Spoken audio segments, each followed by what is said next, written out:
Good morning, everyone, and welcome to the Sons of Sequoia podcast, broadcasting live from Wheat Ridge, Colorado, the home of the champions. Today is Thursday, October 14th, episode number 122, where we will discuss an article, an op-ed, written by Chad P. Brown and Douglas A. Irwin in today's New York Times, entitled, "Why Does Everyone Suddenly Care About Supply Chains?"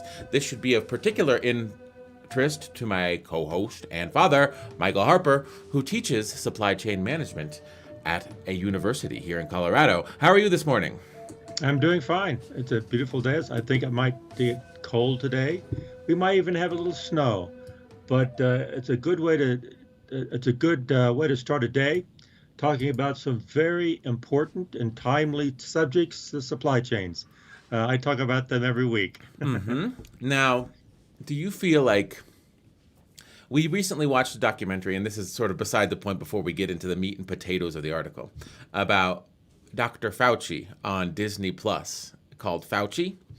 And he was someone who'd spent his career working for science, and now he's confronted by a bunch of people that are telling him he's wrong and that he's a villain. A bunch of people that haven't spent any time working on this. Are you prepared, now that supply chain is taking sort of center stage in a national discussion, now that we're going to have supply chain disruptions, to have people question your expertise on supply chain management? Because once something becomes in the public consciousness, I think a feature of today's media and social interaction environment is to tell the experts that they're wrong and that the work they've done over decades is worthless. Are you prepared for that? Well, whether I'm prepared or not, it's going to come at you, but it really depends on who you talk to. I talk to people who are doing the supply chains, and they're listening, and they're analyzing it, and they're trying to figure out how these things work, and how they're coming back, and how to make them resilient and agile, and how to respond. So if you start talking to people who don't do it, who are not part of supply chain, who have very little ability or position to make any differences, oh yeah, it's easy to start complaining about someone else that you really things you don't understand. Yes. So it's going to happen. Whether I'm ready for it or not, that's a good question. I don't know. We'll see if it happens. Right now, I'm just talking to students that really do care about it, because they're involved with their supply chains right now. Yes, and also, as an individual who understands supply chain management, there's a difference between leaning your supply chain and sort of maximizing profit for your firm and dealing with an acute squeeze.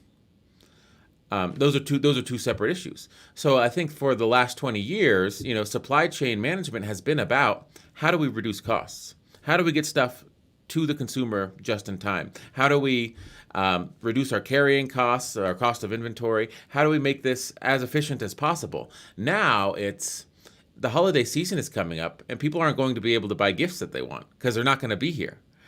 So how do we deal with stockouts? And I think that that's not an issue that we've had to deal with, but it's always sort of loomed in the consciousness of anyone studying operations, right? Oh, absolutely. Operations, and especially supply chains. Well, operations is different than supply chains from the way I teach it, and operations are looking at just a one stage of the supply chain, looking at the supply chain, looking at all of it, and looking at your risks upstream, your demands downstream, and it's actually managing the entire supply chain, and also interacting with the entire supply chain. You're absolutely right, David. Really, where you stand depends on where you sit. I think that could be said a lot in this article. I haven't read the article yet, but it's going to be very interesting to see what they say from their perspective. Our perspective, we're looking from the inside out. They're probably looking from outside in. It really depends on where you sit. Yes, and let's do a quick meta-analysis if you'd like to. The authors of today's op-ed in the New York Times are Chad P. Brown. He's a senior fellow at the Peterson Institute for International Economics. Now, I am sad to plead my ignorance and say I don't know what the Peterson Institute of International Economics, what their deal is, but I imagine that they're relatively professional if he's been tapped to do a op-ed in the New York Times. And his colleague on this op-ed is Douglas A. Irwin, who teaches, he's the John French Professor of Economics at Dartmouth College. Dartmouth, of course, being an Ivy League institution, I'm sure this guy knows a thing or two about economics. If I take away us here on the screen, you can see in his little about, he is the author of 7 books, an expert on both past and present U.S. trade policy, especially policy during the Great Depression. So that's his academic and professional bona fides.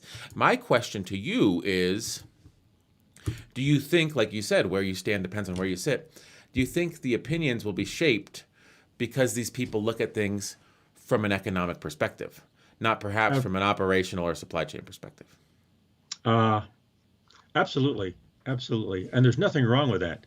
I think you need all voices, all perspectives at the table when you start looking at this. And the economic perspective is extremely important because that impacts other types of interests. But a supply chain perspective looks at internal efficiencies upstream and downstream and things that are feasible, the feasibility of accomplishing things that have economic impact. And so you can look at the long-term goal, and that is the bigger picture, the economic picture to international business. Also,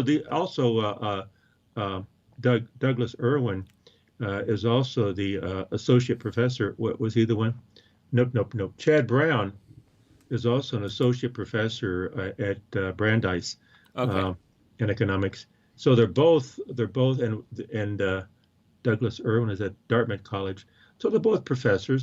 They both have that perspective as looking at the detail. But also, an economist will see things very different than, say, an operations research person looking at the efficiency of a supply chain, the resilience of a supply chain, the agility of a supply to respond to different economic input and needs and problems. So I expect it to have a much more of a global perspective rather than a like feasibility. This, we can do this to make this happen. Yes. Here's the need that needs to happen. That's why people are looking at it. Yeah, I think it's fascinating because I did see reports that the port of LA and the port of Long Beach, the West Coast's very large ports. I think the largest port in terms of container volume in America is the port of LA.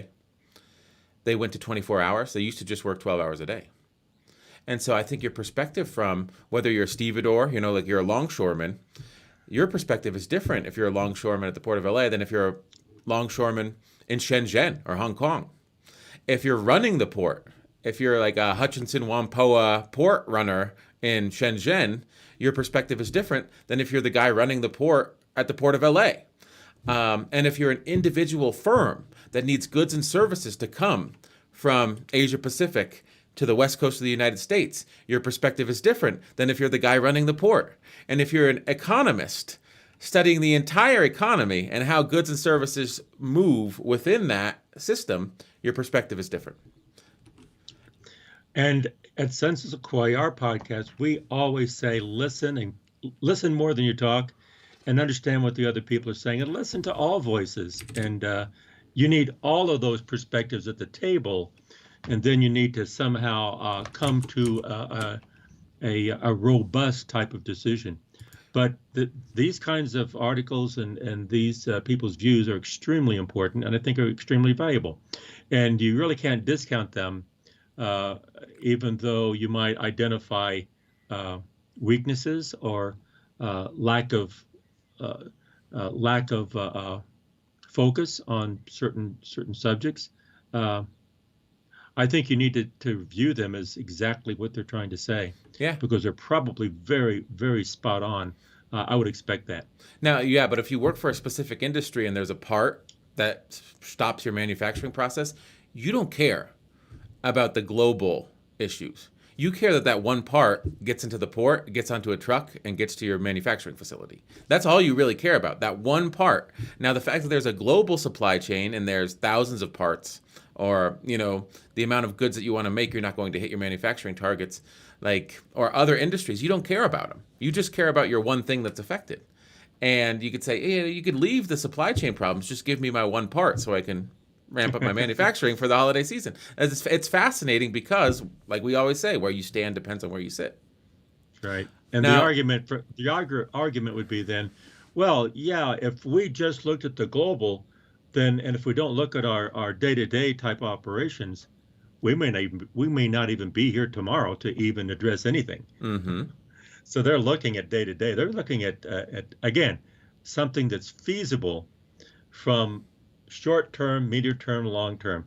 And I also argue, I argue in my class all the time, that you have to look at the short-term to remain a player, but you have to look at the long-term to make an impact. So you got to do both. Mm-hmm. You have to have both. Now, but the thing is, like you said, if your Q4 sales drop, if you're a firm that does 25 million in sales, and because of the supply chain shortage, you're going to do 15 million in sales, the short term means your 20 employees don't have jobs. And that's impactful.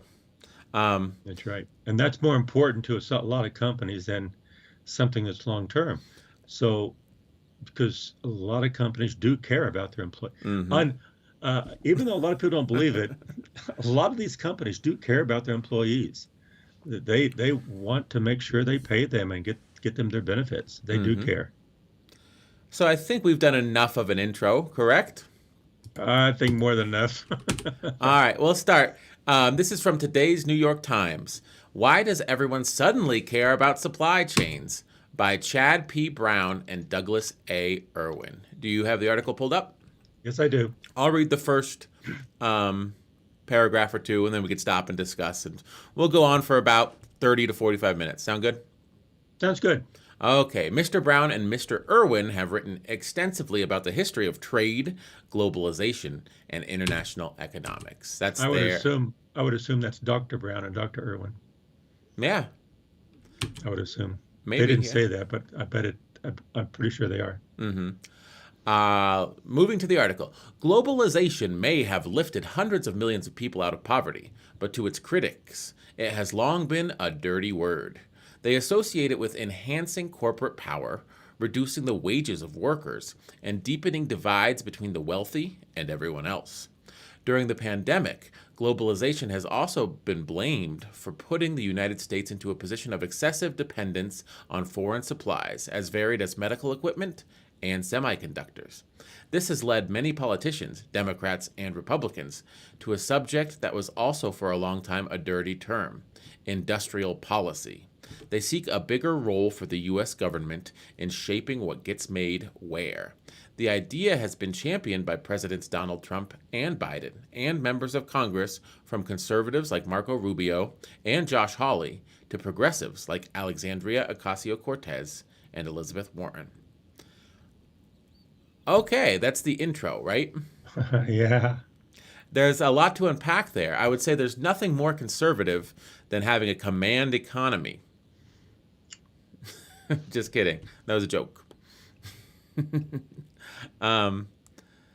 So it's fascinating to me. Yeah, globalization is the enemy, but globalization is free market economics in some sense. So going to a command economy is very... It's fascinating to me, as I think that the globalized economy, where there was a free flow of goods and services, was fine until we ran into a problem with it. And now it's, what do we do about it, correct? Yes, right. Yeah, and it's interesting that they frame they frame the economic globalization in economic parlance and of a dirty word they associate with enhancing corporate power, reducing wages of workers, and deepening divides between wealthy and everyone else. And I wonder about that. And I also think it's fascinating that in their article about supply chains, they just mentioned medical equipment and semiconductors. Now, we've done a full episode on the semiconductor shortage about the Right. supply chains around semiconductors. We started the podcast this year. So when there were shortages of medical supplies, like masks, last year, we weren't doing the podcast. So I guess that begs the question, what else are they going to say? They've framed it very interestingly because they framed it as an issue of grand national economic policy. The supply chain issues mean that the government needs to take a firmer hand in deciding what gets made here. That's not necessarily supply chain management as you know it, right? Not at all. No, Uh, you're um, right. That's good, so, David. You're so right. moving on, do you want to read from where we left off? Okay, but this enthusiasm for directing billions of dollars at certain industries may not work in today's globalized economy. If the point is to focus on clearly defined and agreed upon goals, including some that may involve sacrificing a bit of economic efficiency to achieve national security or pandemic preparedness, then an industrial policy that is entirely domestic may actually backfire. Instead, to succeed, it will take what we think of as a hybrid industrial policy. This would integrate some of the good aspects of globalization, preserve competition, and coordinate policy with like-minded countries to achieve common objectives. A couple of examples suggest the opportunities and potential pitfalls. Okay, shall we discuss this? This is sort of their thesis, right? Yeah, then they say this is what they're talking about, a hybrid. We'll see what they mean by hybrid and how are they going to be mixing this. Probably a domestic versus international type policy to support the supply chains, I would imagine. Yes. Now, I think the thesis is that paragraph. To succeed, it will take what we think of as hybrid industrial policy, integrate some good aspects of globalization, sort of achieve efficiencies, have everyone sort of do value add where it makes sense in their specific market, preserve competition and coordinate policy with like-minded countries to achieve common objectives. I think what they mean there is keep China from becoming the dominant producer of semiconductors. I don't know. Keep I don't China know. from being the front runner in quantum computing. Work I don't with, know. yeah, I think that's sort of what they're implying, though, right? Very well could be one outcrop of that. But to me, I'm thinking of this and it says, you got to be careful when you have these types of. I would urge caution here, not for us, but for them. When you start looking at these kinds of politics to solve supply chain problems, a lot of that's going to be really short, very myopic, Mm-hmm. very short term. And what happens is you don't necessarily have long-term type of equity growth within a policy within your supply chain within your nation. And we have been very, very blessed and very lucky over the past couple of centuries that we have been able to build equity by looking at short-term type of goals. But when you look at globalization, the playing field is different. You can't just have the same type of strategy globally that you did domestically whenever it was you didn't have the same kind of technology you do today. I think the way we built our country in the 1800s and 1900s, what I'm getting at is it's going to be very different than the 2000s and 2100s. It's going to be very different. And we have to start thinking about how do we change our approach for the future. And when I start hearing this kind of thing, I start saying, no, wait a minute. Let's don't go back to the old ways of creating policy because that may have worked when we were a dominant power. We're no longer that dominant power. So we have to think of other ways of working. So I'm not a politician. I'm not in political science. You are. But from my background and my age, I say we have to be really careful when we move forward, Yes. looking what has happened in the past. And I hate to bring up examples where I don't have a source, but I remember. Do you remember when the market crashed in 2008? Hmm. And we passed the toxic asset relief program, and then we funneled money, government money, $1 trillion worth, more or less, give or take, just a trill, a cool trill into the economy. And there were projects that could access that money. And I remember reading an article, and I wish that I had the source because this always stuck with me. But there were projects where you could do construction and you could use government money. But in order to do that construction, everything had to be sourced from the United States. Well, a lot of this was retail or retail, residential, hybrid type co-living stuff that people wanted to, do expansions. They took government money. Everything had to be sourced from the United States. No one in America made on an escalator, that rubber thing that runs up the rails that you hold on to? There was no American manufacturer of that. There hadn't been for 15, 20 years. This company said, if they want to put an escalator in, they need those rubber things. No one here makes that. If we set up a fabrication, we can charge 15,000% of what you would charge to buy one from China because you can't source those from America. And so because everything had to be sourced in America, there was this massive inefficiency in the price of that one good because no one else had the manufacturing capacity to make it. And stories like that are fascinating to me. When I think of industrial policy or sort of mandating that everything get made in the U.S., I think of stories like that, where it's like, oh, what do they not make here? Let's make that. We'll corner the market.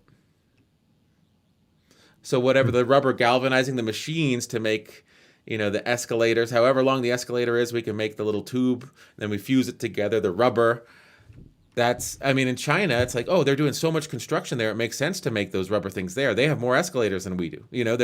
They're doing more construction right now. They're putting in more escalators than we are, and they have a cheaper workforce, access to rubber or whatever. But you need to start making them here. Inefficiencies happen. And I think that's the difficulty. We run into a supply chain issue, and we realize there's some goods that are an essential part of our lives that we don't even notice that aren't made here. And there's no manufacturing capacity to make them here. And to say, oh, everything needs to be made here, you need to ramp that stuff up. But that'll cause exploitation. And so I don't know where I'm going with that. I'm just saying. No, that's a very good example. Very good example. And what makes my mind where it makes my mind go is that they mentioned semiconductors. Mm-hmm. And so I think when you talk about an industrial policy or the national security that the supply chain gives a country, that our foreign policy should not be isolationism. It should be somehow creating some type of alliances, not one alliance, but many alliances, to where we have a network to where it's going to be robust and the risk of failing supply chain goes down. A good example of that is the semiconductors. Mm-hmm. When you have just a single channel, that's very vulnerable, very vulnerable. And when that single channel is in one country, that's vulnerable. Mm-hmm. So why start thinking about a network, not just a chain, but more of a net. The chain is more of a network, in order to shore up our allies, their economies, but also strengthen our ability, the supply risks that we have for our production. Yeah, and I want to go back to the article real quick. A couple of examples suggest potential pitfalls, and he's talking about the hybrid industrial policy. And then you see in the next paragraph, the main argument for American industrial policy in both PPE and semiconductors is the risk that foreign sources of supply are too concentrated geographically. I want to say that because it's easy. That's what I just said. Yes, but it's easy to say, look at 18 months ago. We didn't have enough PPE because we don't manufacture it here. Look at right now. We don't have enough semiconductors because the pandemic caused constraints on the supply chain. It's easy to say that. I bet you there are hundreds, if not thousands, of goods that are essential where we don't have American industrial policy that could withstand a squeeze on supply. And it's easy to say, oh, PPE and semiconductors. Oh, yeah, that makes sense. But you don't really know how much you need something until someone starts squeezing you. You don't realize how inelastic the pricing is until someone controls all of the supply. And it's easy to make an argument for, oh, let's build PPE manufacturing here. Let's build semiconductor foundries here. It's difficult to say, this thing that we've never had a problem with, let's pay more for it and make it here. And people will say, that doesn't make any sense. Why don't we just source it from where it's cheapest to manufacture? It's a fascinating argument, because if there's one thing we've learned in the last year, people have a hard time looking ahead. United States has always been that way. Mm-hmm. We don't look, well, we look ahead, but it's like 6 months. Mm-hmm. We don't look at 5, 10, 15, 20 years. But the idea is that you're absolutely right, David. And so to me, I'm thinking you have to have a different way of looking at foreign policy and foreign resources, a different way of looking at it. It's not just looking at a sole source or just two sources. It's looking at more of a network, of a constellation of alliances that we have a network flowing for security reasons. And I think that, going back to the article, you may be touching on what they're about to touch on. Integrating some of the good global aspects of globalization, preserving competition, and coordinating policy with like-minded countries to achieve common objectives. That sounds an awful lot like what you said about a constellation of alliances working to ward off supply chain constraints. So, back to the article. The main argument for an American industrial policy in both PPE and semiconductors is the risk that foreign sources of supply are too concentrated geographically. For PPE, when the coronavirus hit, the lack of hospital gowns and masks globally, let alone in the United States, set off alarm bells among policymakers. There was extra global supply, but it was stuck, mostly in China. To remedy that, the Defense Department spent nearly $1.2 billion. Dozens of American companies now make N95 respirators, surgical masks, hospital gowns, and gloves, and even some of the key raw materials the supply chain needed to ensure production could be secured in the United States. For semiconductors, no one seemed to care just over a year ago about U.S. dependence on high-end chips made in Taiwan and South Korea. But with global shortage, we all do now. Automakers in particular, and we covered that on a previous episode. Both countries are geopolitical hotspots and not immune to droughts, typhoons, and other natural disasters that can disrupt supply. Congress is using the situation to push ahead with bipartisan legislation for upward of $50 billion in federal subsidies for the American semiconductor industry. But the objective should not be national self-sufficiency at any cost. When the pandemic recedes, there will be less demand for some of these products, and prices will come down. Shall we continue?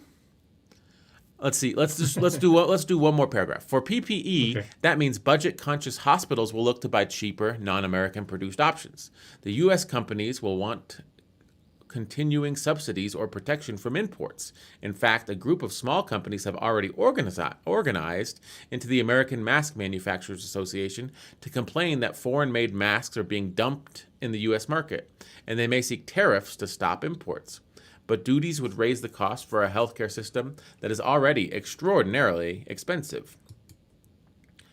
Okay, so that's laying out two issues. You start making them here, they're going to be made cheaper elsewhere. Yeah. What do you do about that? What's the answer? Tell me the answer to that problem. Well, I see this as just a short-term fix. You're saying, yeah, let's just. I think again, my gut feel. Okay, I don't have a real solution just on the top of my mind, but my feel from my experience is that these are short-term solutions, and so we have knee-jerk reactions to these things. We will solve them. Yeah, good. That's a solution. And we'll wait for the next problem to solve that. We'll wait for the next problem to solve that. We'll wait for the next problem to solve that. Instead, let's back up and say, wait a minute. How can we create a policy or a system or somehow of a strategy that's going to be robust enough that it can weather all kinds of attacks and events, or all kinds of even future pandemics? Why not start thinking about that? Now, you can't just think about that. You have to think of short term, but don't just think of short term. Don't just think of long term. Why can't we start doing them both and say, for the short term, we're doing this, and while we have that, let's start shoring up the long term type of ability to react to these things in the future. I'm saying an industrial policy should, I think we maybe change the name of an industrial policy to something more of a global integrated policy of global economics or global supply chains. I don't want to say economics because I'm not an economist, but global supply chain security that is going to be universal. We have a lot of technology today. A lot of technology is coming on board. It's rising. It's growing very, very quickly. That when we start using it, if we start building it, it can impact our global supply chain significantly. And I don't want to get into the technology. Maybe we can have other podcasts talking about the technology, with cloud computing and artificial intelligence, machine learning, blockchain security, and communications. So there's a lot of things going on that can have those kinds of objectives within an international policy. Those are the kind of things I'd like to see our government working with other governments doing, not just protecting ourselves at home. Yeah. If you protect yourselves at home but don't protect your neighbor, you're at risk. Mm-hmm. Period. You're at risk. You can't survive in a world where you just protect yourself and you don't protect your neighbor. I think that the thing about what you said, and I'll cheat again and read ahead, because the first sentence of the next paragraph, the industrial policy goal should be to preserve the right of domestic capacity to be at the ready for the next health emergency, with the equally important objective of keeping medical costs low. I think that's an industry-specific thing. Yeah. So it's like, we just had a pandemic. And you know what the most important thing in the world is? To be prepared for the next pandemic. Yes, that's important. But there are a lot of threats. And there's a lot of threats we're not prepared for. And we can prepare for the next pandemic, and then the threat that hits is perhaps more asymmetrical. Climate change related washing out of our ports. And they say, oh, well, we need to spend another $10 billion to make sure that our ports, our seaports, don't get washed away by climate change in the next 20 years because we lost one, and that was a $5 billion loss. It's easy to say, look at this thing that caused this problem. We need to fix this problem. But I think that the thing was that we didn't see that it could be a problem. And what else is there that we're not seeing that could be a problem? Yeah, good points, David. Very good point. Because, I mean, it's easy to say, oh, look at these two markets. This is what I was saying before. Look at these two markets, semiconductor, PPE. We were both unprepared. We were unprepared in both of these markets for the effects of the pandemic.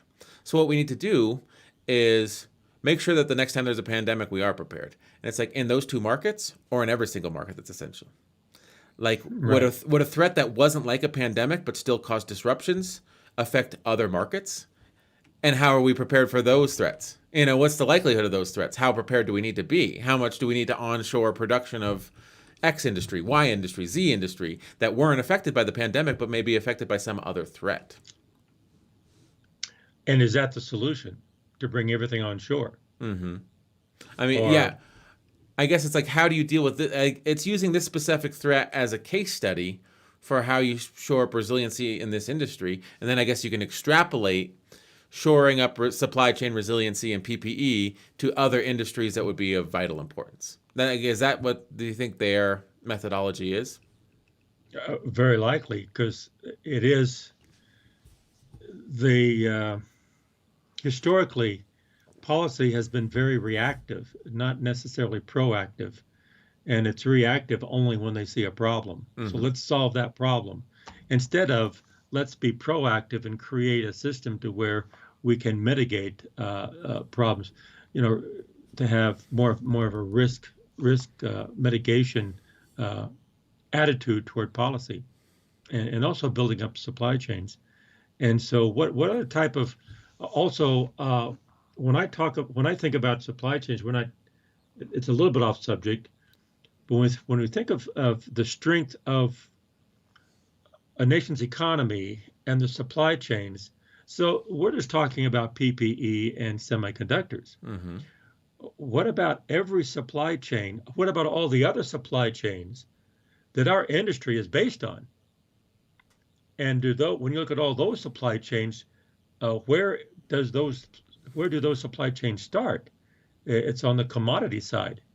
So how are we looking at our natural resources from our natural resources and international natural resources that are the basic commodities that could be handled very differently than specialized technical equipment? And we have to have a different policy for those two types of products or those two types of commodities. So you have to be really careful how you approach. You need people at the table in Washington. You need supply chain people at the table who understand not just the economics, but also the feasibility of having a robust, secure, and progressive, agile, resilient type supply chains, so that we can have a protection. We can protect ourselves and protect our neighbors in the future.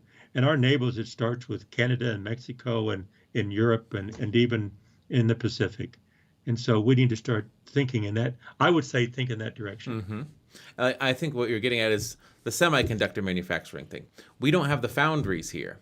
We don't have the capacity. A lot of the foundries are in Taiwan and South Korea, whether it's Taiwan Semiconductor Manufacturing Corporation or Samsung.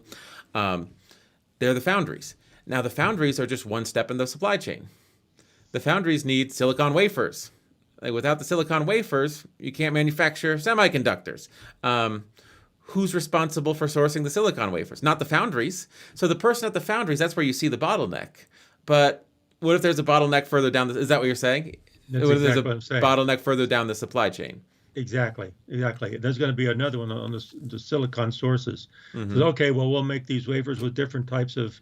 We can manufacture silicon. Well, that's really expensive. We don't mine it. We'll manufacture it. Fine, but good grief, that's going to be 10 times, 100 times more expensive. But so the idea is that there's silicon everywhere, but it's not necessarily industrial grade.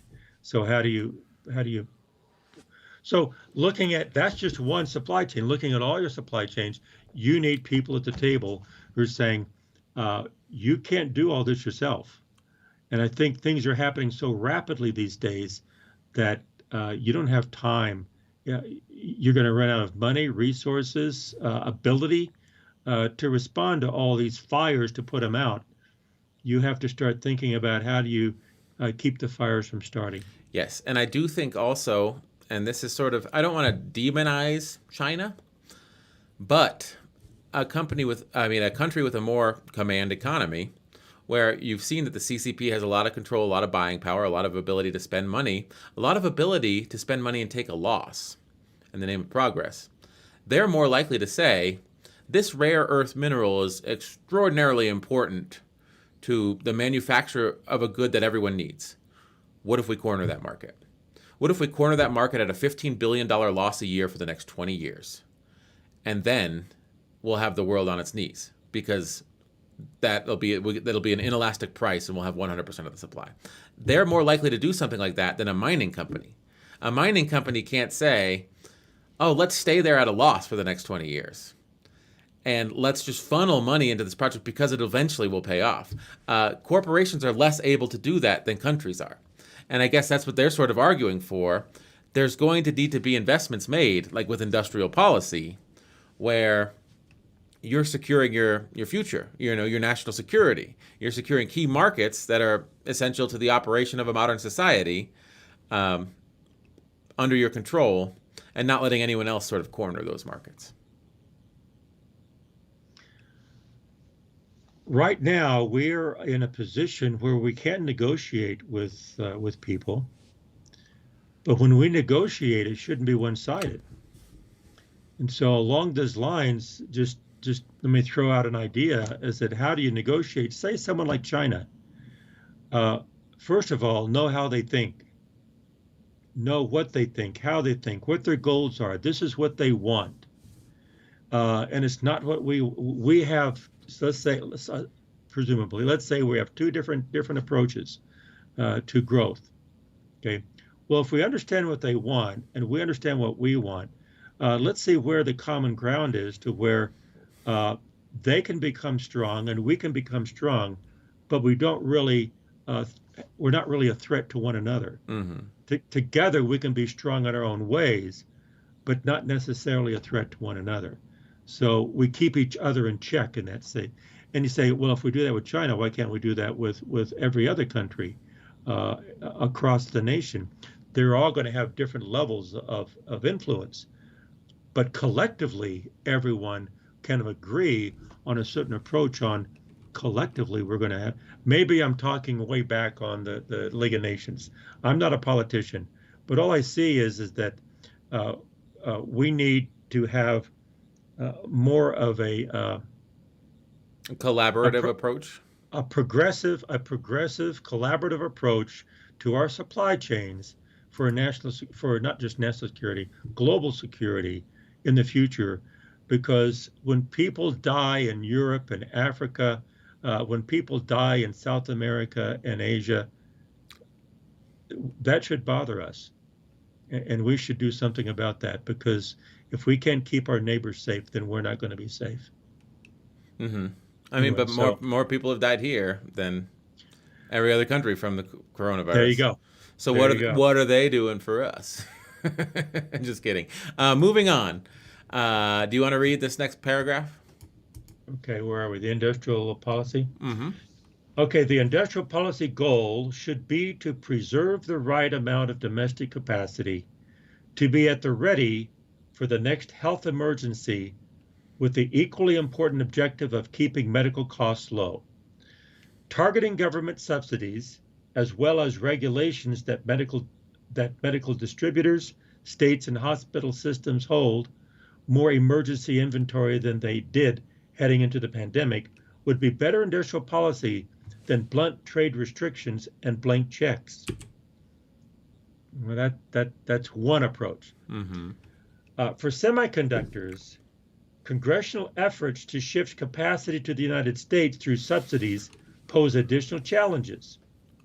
The potential good news is that the bulk of the subsidies might be one-time payments that provide equal opportunity to leading-edge manufacturers, not just American businesses, but also some abroad, like Taiwan's TSMC and South Korea's Samsung.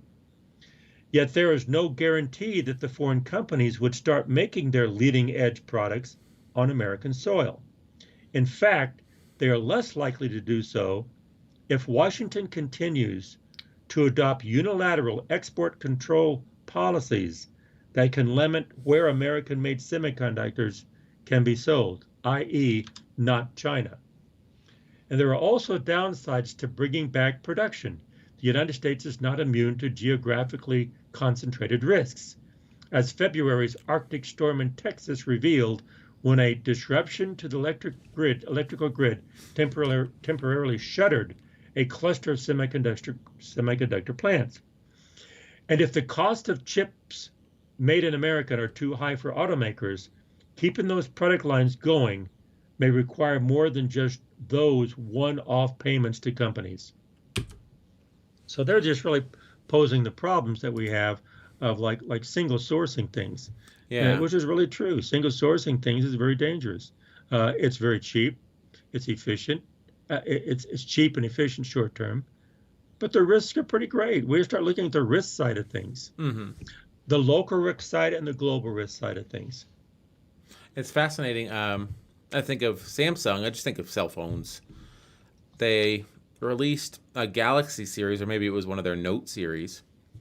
And in the U.S., we got the Qualcomm chips. And I think in Korea and in Europe, they got the Exynos chips, which is Samsung's in-house brand. But the thing was, in the US, some of the supply was also Exynos chips, and the Qualcomm chips outperformed the Exynos chips. They're supposed to be equivalent. Um, I don't really understand. And I think that I'm not sure if Samsung manufactures Qualcomm chips or if it's exclusively TSMC, but I don't understand the difference between Apple. They design Apple Silicon. They design the A14 Bionic. They design the M1 that's in their desktop computers. Qualcomm designs the Snapdragon 855 that's in your cell phone. Exynos is Samsung's in-house brand. How those brands are different than the companies that have foundries that actually make the chips. So there's a difference between chip design and chip manufacturing, and that makes sense to me. I don't know because Samsung does both. They design Exynos chips and then they manufacture chips for third parties as well. I don't know how that business really works. And so this guy's saying, oh, just pay the foundries to build factories here. And I don't know if that's a feasible economic model for those specific businesses. And I think it's easy to come up with solutions, but I love that show, The Office, and they say, Dwight knows paper. And it's like there is a nuance to every industry. And I think that a 300-mile-high view of an economist saying, oh, we just do one-off payments to Samsung or TSMC, and we have them build big foundries here, and we have more of the chip manufacturing onshore. Yes, anyone will take your money if you give them enough money to build a foundry. It's just, will it necessarily work? So answering a question is not the same as solving a problem. So yeah, giving money can answer the question of, can we make this? Yes, I can make it. But that doesn't solve the problem necessarily. Mm-hmm. The problem is, I think, is much bigger and much greater than this. And that is looking at the risk. Again, the risk is another perspective. It's not the only perspective, it's one perspective. Looking at the risk, short-term, long-term, sustainability, and all kinds of things. And you have other types of issues, part of the decision matrix as well. Yeah, like for instance, and this is a dumb example, but let's do it. Why not? It's our podcast, right, David? Yeah. Go for it. Okay. So I could say to myself, this image is no good of me on the screen right now. You know what I need to do? I need to go to Best Buy and buy the most expensive camera they have there. What is it, $2,000, $3,000? This webcam, it's just not cutting the mustard. Because it's so dark. It's so dark. It's dark. It's dark for those who are just listening. It's dark. You see just it's an image. You can't really see your face. It's all dark. Yes. So I could say to myself, you know what I need? This $100 webcam that I use to do the podcast, no good. What I need is a $5,000 cinema camera to do the podcast, and then I'll look good. Or I could go on Amazon and buy lights for $20. And if you're watching, you'll see. Boom, there you go. Oh, the image is better. How about that? It's perfect. You can see everything. You can see your background. You can see, yeah, it's nice. Yeah. It's nice. It's as good as a $5,000 camera. Especially for what we're doing. It's not like we're filming Jurassic Park here. We're doing a podcast. That's right. So sometimes the solution, you can throw money at any problem. I'm sure that a Sony A7S hooked into my computer via a capture card could handle the low light scenario of not having lights much better than this webcam. But that doesn't mean that I need one. So the easiest solution to any problem is throw money at it. Would you not agree? So you could answer the question, how do you get a better picture?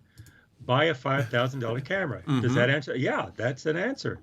Does that solve the problem? Well, a better solution is just turn up the lights. Turn up the lights. Just turn up the lights. Oh, that works too.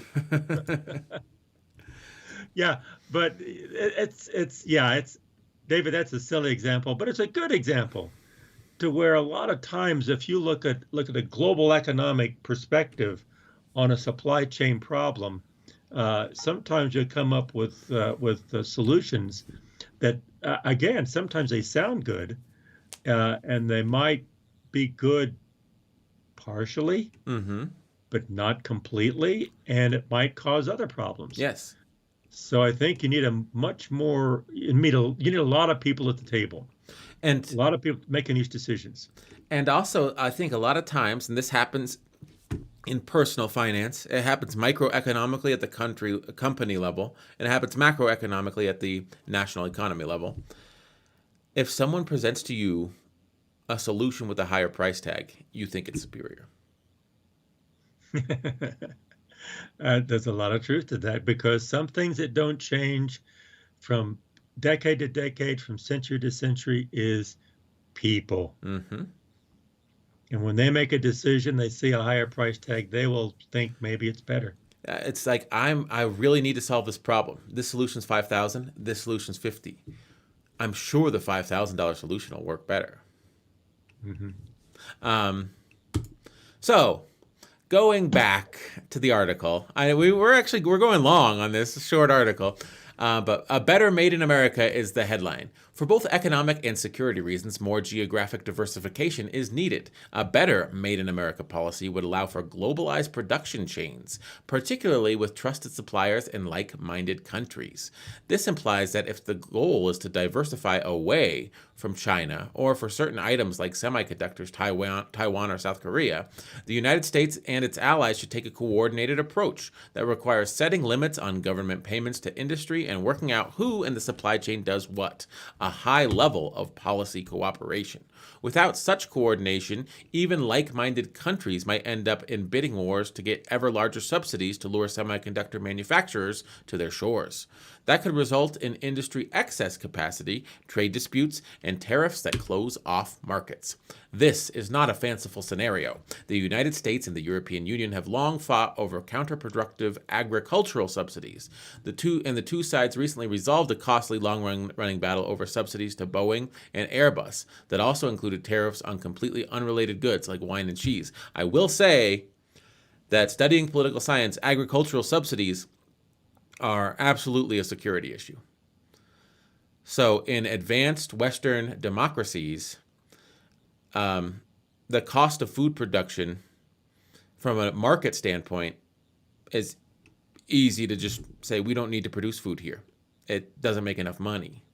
So you subsidize agriculture because controlling your own food supply is absolutely a national security issue. Does that make sense? Absolutely. Okay. Absolutely. You're right. Let's just finish the article so we can finish the episode. Sound good? Furthermore, at the same moment, the United States is working with other major economies to eliminate tax havens and impose a global minimum tax on multinational corporations. Governments should not be competing to hand tax revenue back to those companies some other way.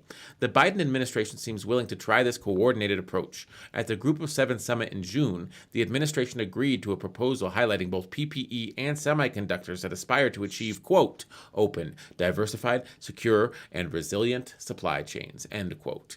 In a summit in September, the administration and the European Union agreed to try to avoid a semiconductor subsidy race and the risk of crowding out private investments that would themselves contribute to our security and resilience. Cooperating on the details will prove hard. A hybrid industrial policy is extremely difficult to achieve, but it is also the one most likely to work. It accepts for security reasons some costs to moving some production away from where it is currently abroad, but without requiring self-sufficiency and a complete unraveling of international production chains that give Americans access to the best products at reasonable prices. It accepts that some coordination with allies is necessary, but seeks to avoid managed trade or government-protected cartels that reduce competition. In short, it relies on a sound economic strategy in the service of national security. There we go. There we go. Well, they propose some interesting perspectives and ideas. Yes.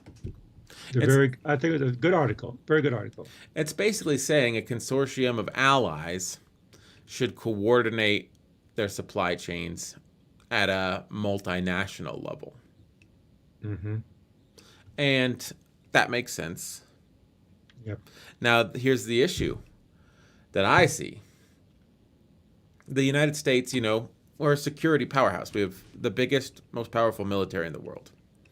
We sign a security alliance with Australia. That's in large part to sort of bolster their presence in the Asia, Oceania area against China, an English-speaking ally.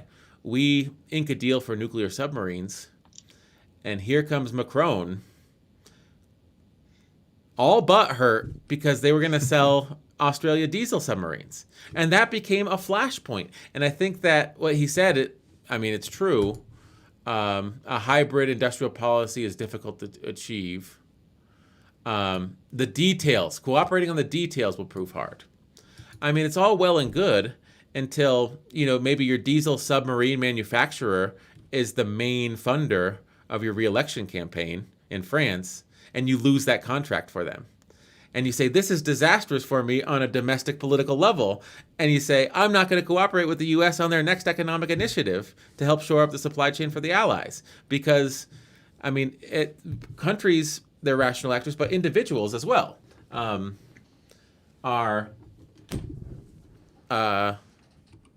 individuals have a say in what happens. Do you know what I mean? Mm-hmm. Mm-hmm. Yep. Well, I think the next sentence, hybrid industrial policy is extremely difficult to achieve, but it is also the one most likely to work. Okay, so it's easy to say that. The question is, how do you do it? Mm-hmm.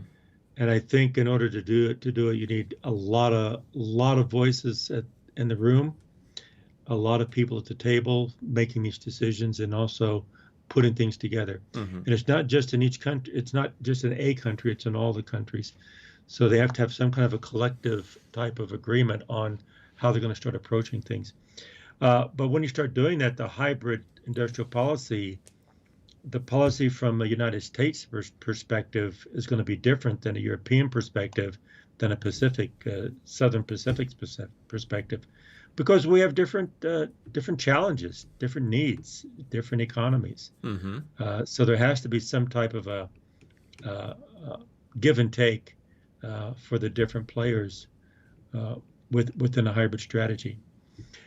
It's very difficult, but I think maybe the solution is not having something that works. It's having an attitude of moving towards something that you hope works, that you want to work a certain way, that you may never achieve it, but the key is moving in that direction. Mm-hmm. And moving in that direction, you have that mindset.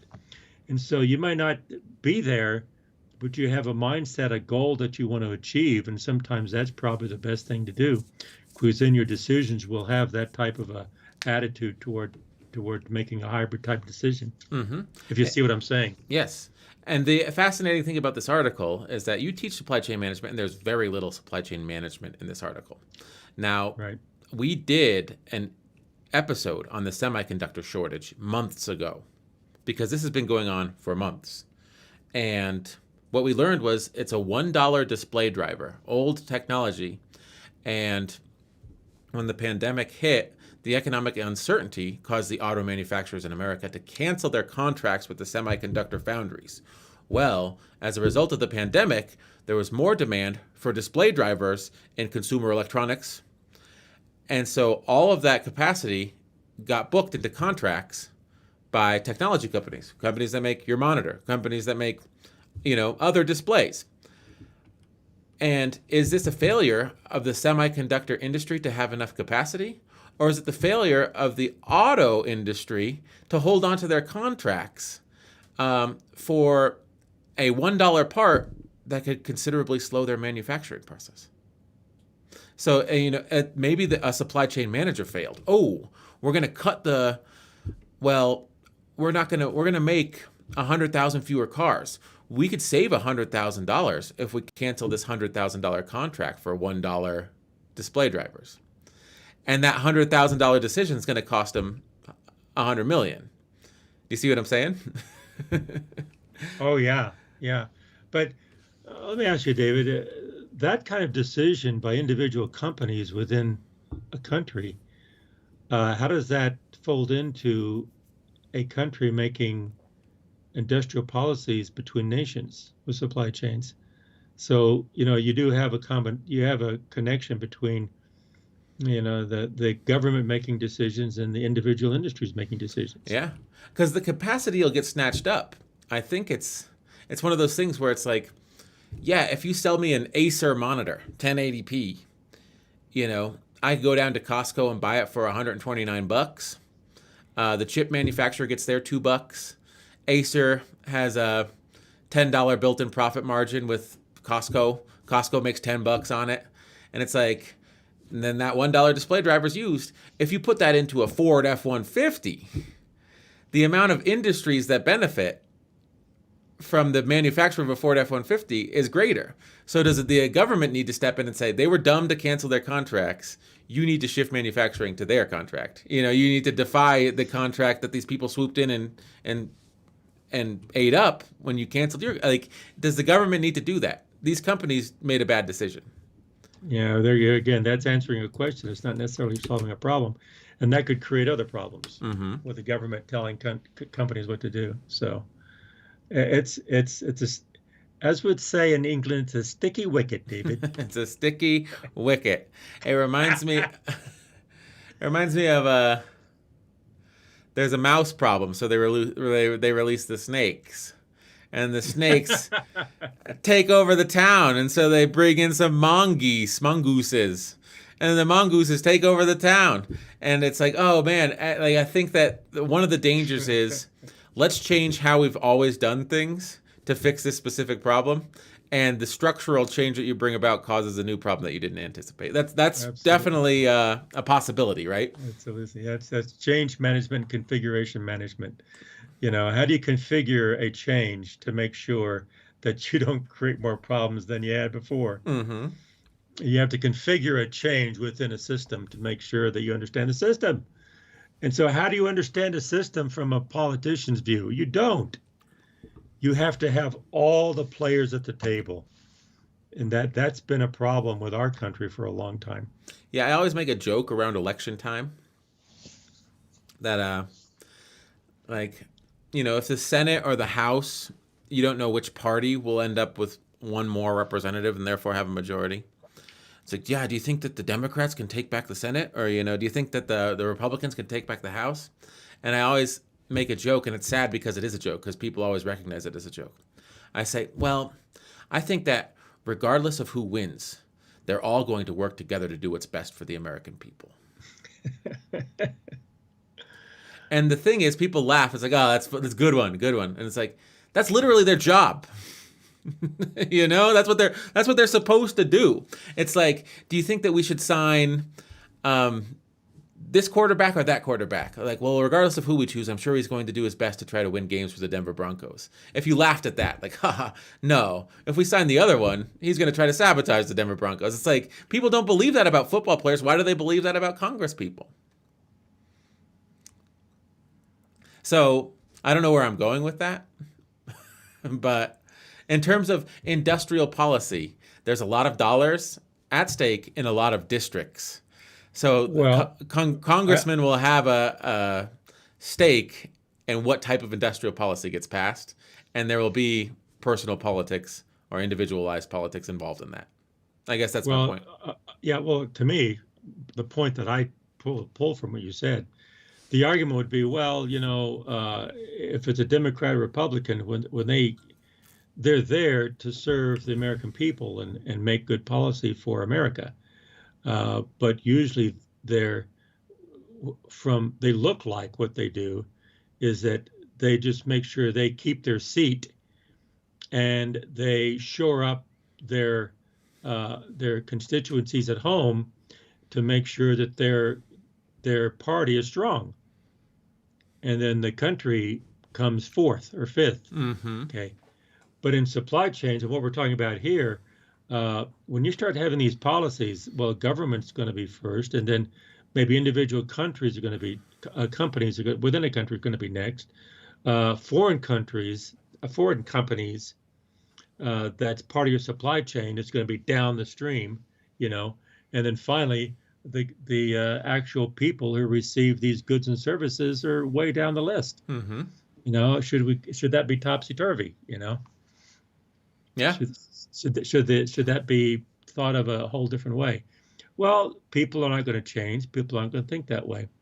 Uh, well, hopefully we can migrate to that if we start thinking that way.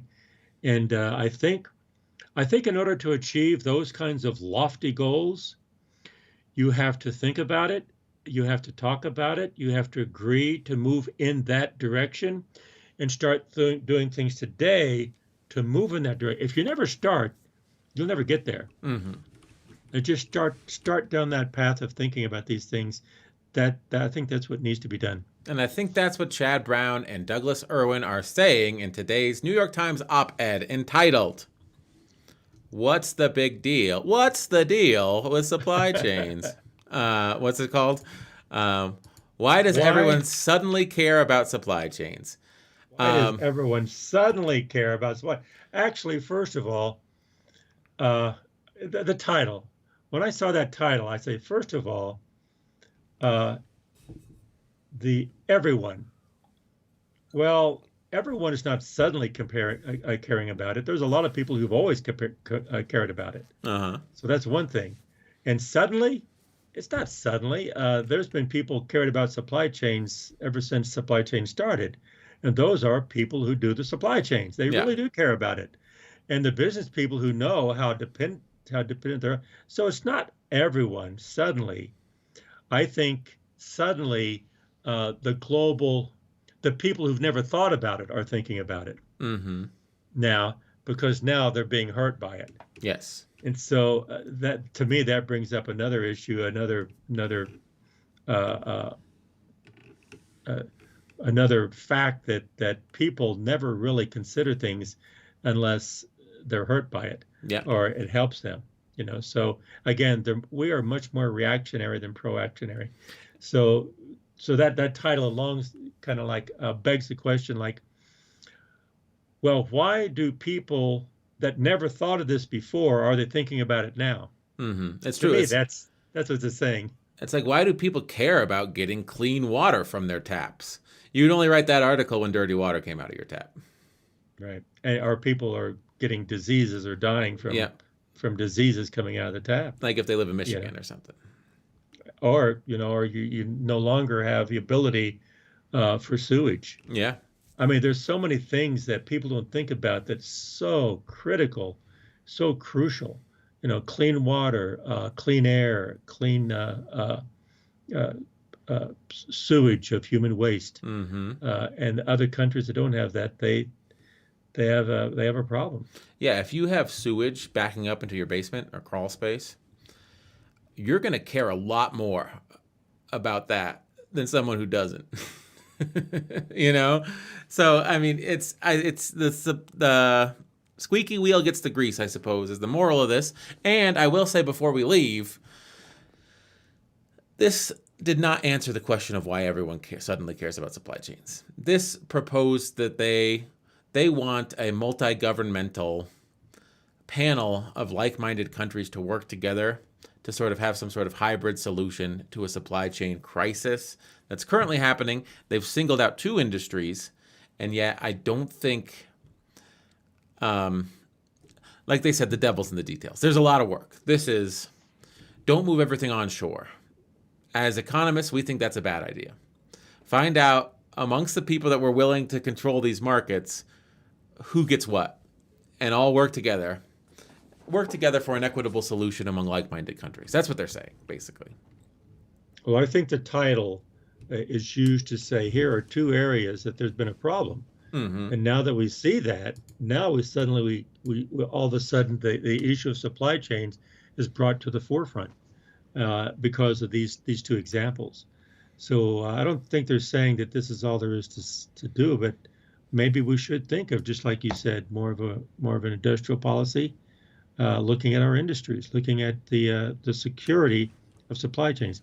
I've been saying this all year in my classes that The supply chain is much more than just an economic security. It's a national security, like subsidizing agriculture. Well, we need to shore up supply chains just as much as our food supply. We have our supply chain supply, and that's in all types of industries. So if our economy today in the globalization of industry, globalization of decisions and information, globalization of technology, globalization of people.